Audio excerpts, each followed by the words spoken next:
Welcome back to Good Day Northern Michigan. Fall is in full swing and the gift-giving season is not far off. One idea, giving all things Michigan. That's right, and one way you can do that is by giving that avid reader in your family books about Michigan. One of those books takes a look into the weird, wonderful, and obscure things about the Mitten State. Here with us to talk about her book, Secret Michigan, author Amy Piper. Amy, thanks for joining us this morning. Thanks for having me. So tell us a little bit about this book and where this idea came from. Well, the publisher has an entire series of secret books like Secret Kansas, Secret Upper Peninsula, and there are 84 featured places in my book of Secret Michigan, A Guide to the Weird, Wonderful, and Obscure. They each have a title and then a question that is kind of a mystery behind a popular place or an obscure place, like who was the only president that was also a king? And then there's about 300 words that gives you the answer to that question. So it's part trivia, part history, and part travel book, because there's also a box where it tells you where you can go to visit a tourist place that can give you more information. Very cool. That A little bit of sounds- everything. Yeah, it sounds like a wonderful resource book for both visitors and residents alike. Now, you're exploring all kinds of fascinating stories here, Amy. Could you give us some examples, maybe a couple of your favorite? Well, the one that I just mentioned, who was the only president that was also a king, our only president for Michigan was Gerald Ford. And he was born in Omaha, Nebraska as Leslie King Jr. And his parents divorced. His mom brought him to Grand Rapids when he was an infant. And by the time he was 3, she married a man named Gerald Ford.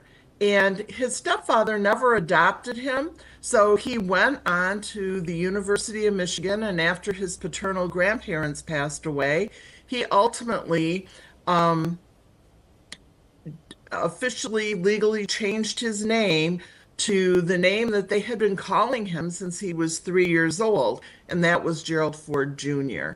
And you can go to either the Presidential Library in Ann Arbor, or you can go to Grand Rapids to the Presidential Museum. Very cool.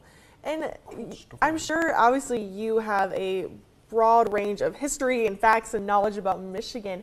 When did this kind of start for you? Have you always just loved the history, or I guess how did that begin? Well, yes, I've always been interested in history, but my undergraduate major was Spanish, so I knew a lot about Spanish and Latin American history, and I was a world traveler. I've been to 42 countries. And then finally, when the pandemic hit and I couldn't go anywhere else, I decided to double down and get to know my local state of Michigan better. I've lived in Michigan my entire life, and started digging around for different unusual places. And that was the book is kind of a result of that. It's kind of strange that you can live in a place your entire life and still discover new places. Yeah. Oh, absolutely. And a lot of times you don't discover those new places until almost a friend comes to town and they push you to get out there and explore these things. Now, this book is going to cover a wide range of topics, Amy. Is there a lot of coverage and a lot of weird, obscure things here in northern Michigan? In northern Michigan, there's some obscure things. For example, in Indian River, Michigan, there is a nature megaphone that's about, I would say, a half a mile to a mile back on a nature preserve. And you can climb inside it, and it amplifies the sounds of the woods. That's in Afton, which is near Indian River, and it's called Nature Megaphone. And it was based on these 3 megaphones in Estonia, Europe. There's, in more your area, the Clam Lake Canal. It's interesting to know, and people may not, that the canal doesn't freeze at the same time that the lakes on each end freeze. If the lakes on each end are frozen, the canal isn't, and vice versa. Learn So much something to new learn every and cover. day. Yeah, this is definitely a book I'll have to check out because, like you said, I feel like I've lived in Michigan my whole life, and there's still so many different places that I haven't, discovered or gone to see, and just so many facts to learn. And Michigan's just a cool and interesting state as it is. So this is a really good resource to dive into more. Do you have a favorite spot in Michigan overall that you've ever been to? That's a big loaded question. Or like a place that you always want to keep going back to, yeah. So everyone always has that one spot. Well, I always say that my favorite spot is the place I'm going to next. I love Traverse City, and believe it or not, I love Detroit. There's so much there. If you like art, and a lot of people are afraid to go there, and there's no reason for that. So I kind of like to give Detroit a plug, also. Very cool. There's just I also visit Ann Arbor quite a bit.